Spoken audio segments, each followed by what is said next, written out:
নগাঁও জেলার কামপুরেও বন্যা, রেমালের প্রভাবে ভারী বৃষ্টিপাত আর তাতে জলস্ফীতি দেখা দেয় বড়াপানি নদীতে। বুধবার নদীর জলে প্লাবিত হয় একের পর এক গ্রাম।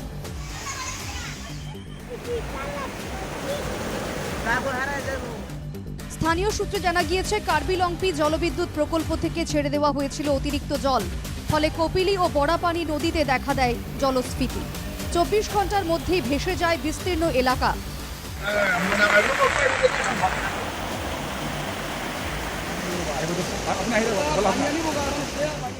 বড়াপানির জলস্ফীতির ফলে ভেঙেছে নদীর বাঁধ। কচুয়া, মাধবপাড়, লংজাপ, জুড়িপাড়, শিমুলগুড়ি সহ একাধিক গ্রাম প্লাবিত। ডুবে গেছে এলাকার শতাধিক বাড়িঘর। নদীর জলের স্রোতে ভেসে গেছে কাঠের সেতু, বন্ধ গ্রামীণ সড়কে যাতায়াত। এইটো এটা বহুত বৃহৎ ডাঙৰ এৰিয়াৰ দলং হয়। এইটো শিমুলগুৰিৰ পৰা বক্সৰ, ইপিনে আপোনাৰ ডালিমবাৰী, ইপিনে আমাৰ কাৰ্বি আংলঙৰ সংযোগ এটা দলং হয়। আৰু এই দলংখনৰ আজি প্ৰায় বহুত বছৰ ধৰি ৰাইজে ভুক্তভোগী হৈ আছে। গভৰ্ণমেণ্টে তাত চকু নিদিয়ে, কেইবাবাৰো জোখ মাপ ল'লে। ইয়াৰ পাছত ৰাইজৰ নিজৰ চান্দা বৰঙণিৰ ওপৰত এই দলংখন নিৰ্মাণ কৰা হৈছিলে। আজি এই দলংখন ভাঙি যোৱাৰ পাছত মানুহবিলাকৰ বহুত সমস্যাৰ সন্মুখীন হৈছে। স্কুলীয়া ল'ৰা ছোৱালীৰ সন্মুখীন হৈছে, সমস্যাত পৰিছে।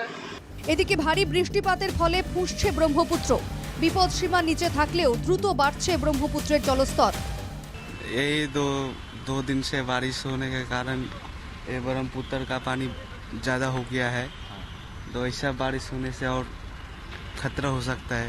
हाँ, डर पानी बढ़ गया तो वो तो डरना ही पड़ेगा ना, इतना पानी भरने के बाद तो डरना ही पड़ेगा। রেমালের প্রভাবে গত 2-3 দিন ধরে ভারী বৃষ্টিপাত হচ্ছে উত্তর পূর্বের প্রতিটি রাজ্যে। ফলে পাহাড় থেকে নেমে আসা জলে অসমের প্রতিটি নদীর জলস্তর বাড়ছে।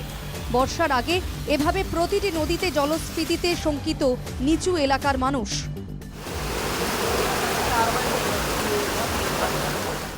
Bureau report, NKTV Bangla.